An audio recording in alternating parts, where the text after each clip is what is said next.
Oke, selanjutnya kita masuk ke part yang paling penting dan harus kalian ketahui. Bagaimana sih cara melamar pekerjaan? Nah, yuk simak bareng-bareng. Cara melamar pekerjaan itu ada dua cara. Yang pertama melalui email, yang kedua secara langsung. Kita bahas satu-satu ya. Cara melamar pekerjaan melalui email. Yang pertama, siapkan seluruh berkas lamaran kerja yang dibutuhkan, seperti CV, pas foto, KTP, ijazah, dan lain sebagainya. Yang kedua, gunakan bahasa yang sopan dan formal. Ketiga, sertakan subjek lamaran kerja dengan jelas. Contohnya, misalkan lamaran pekerjaan. Posisi yang dilamarnya apa nih? Misalnya frontliner, underscore nama gitu ya. Nama kita juga dicantumkan di situ.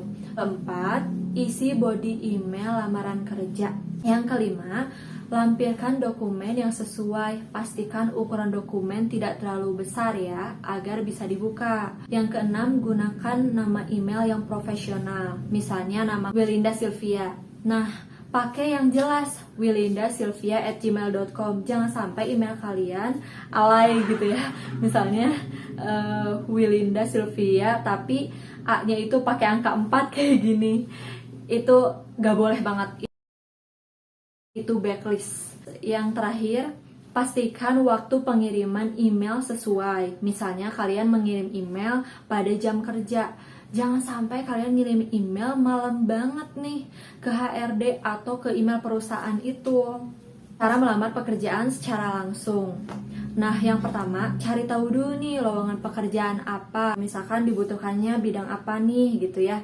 Akuntansi kek, dia butuh admin, programmer, bidang teknisi, dan lain sebagainya. Yang kedua, siapkan seluruh berkas lamaran kerja yang dibutuhkan. Kayak yang tadi ya, kayak kalian butuh CV, KTP, ijazah, foto, dan lain sebagainya. Yang ketiga, tulis nama manajer HRD dengan spesifik. Kalian tuliskan di situ kan kepada ibu atau bapak yang terhormat gitu kan ya, di perusahaan apa gitu. Nah, kita harus detail banget nih sama hal itu. Yang keempat, pastikan kontak yang kamu cantumkan itu sesuai ya.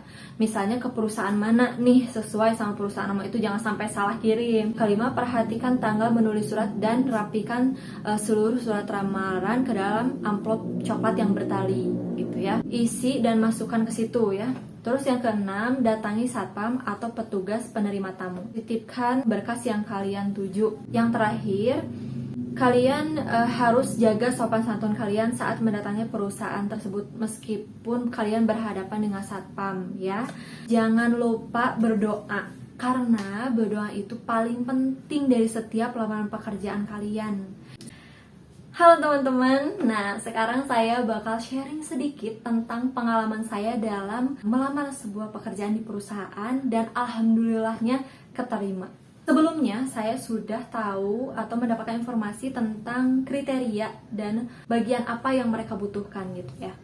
Saya langsung membuat surat lamaran pekerjaan, saya mengirimkan CV, riset saya semenarik mungkin. Duanya KTP, SKCK, surat lamaran pekerjaan, kartu keluarga, mengirimkan foto, foto formal, swafoto, foto 45 miring ke kanan dan 45 miring ke kiri. Itu full body ya, sesuai yang perusahaan butuhkan. Nah, setelah itu saya mengirimkan surat ini, saya masukkan dulu ke dalam amplop coklat. Saya tulis di situ ke perusahaan apa, karena yang saya tuju, lalu saya kirimkan ke Jalan Perintis Kemerdekaan, ke pusatnya langsung. Di situ saya ketemu dengan satpam dan alhamdulillah satpamnya juga ramah banget. Saya menunjukkan attitude saya yang paling baik dan terbaik di situ. Alhamdulillah positive vibe banget di situ. Saya langsung berharap semoga lamaran yang saya tuju ini terpanggil gitu ya dan masuk kriteria gitu.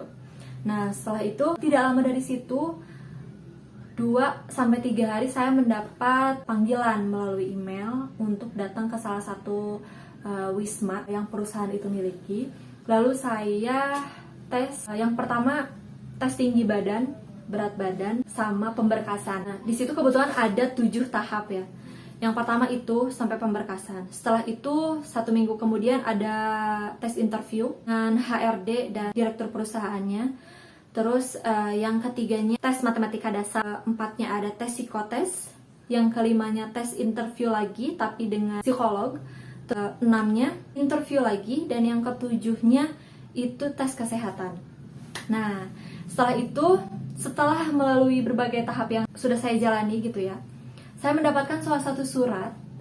Ternyata di surat itu menyatakan bahwa saya diterima di perusahaan yang saya lamar gitu ya. Alhamdulillah banget, di situ posisi saya diterima sebagai frontliner karena itu juga posisi yang saya lamar. Nah, setelah dari situ saya melakukan training selama 2 minggu hingga akhirnya saya ditempatkan di salah satu perusahaan itu di wilayah Sumedang. Dengan penuh rasa syukur gitu ya, saya keterima di perusahaan itu. Itu tidak luput dari kerja keras saya, persiapan saya selama ini, terus doa orang tua, doa kita juga, dan optimis insya Allah akan keterima. Ya, alhamdulillahnya salah satu karyawan yang diterimanya kebetulan gak banyak, hanya 60 saat itu. 60 karyawan dari 35.000 pelamar pada saat itu. Padahal saya tuh SMA gitu ya, tapi alhamdulillahnya masuk. Nah, untuk itu kalian mau tahu informasi apa aja tentang pekerjaan, apa aja yang saya lakukan, interview apa saja yang diteskan? Yuk kita datang ke ruang BK, kita sharing bareng-bareng.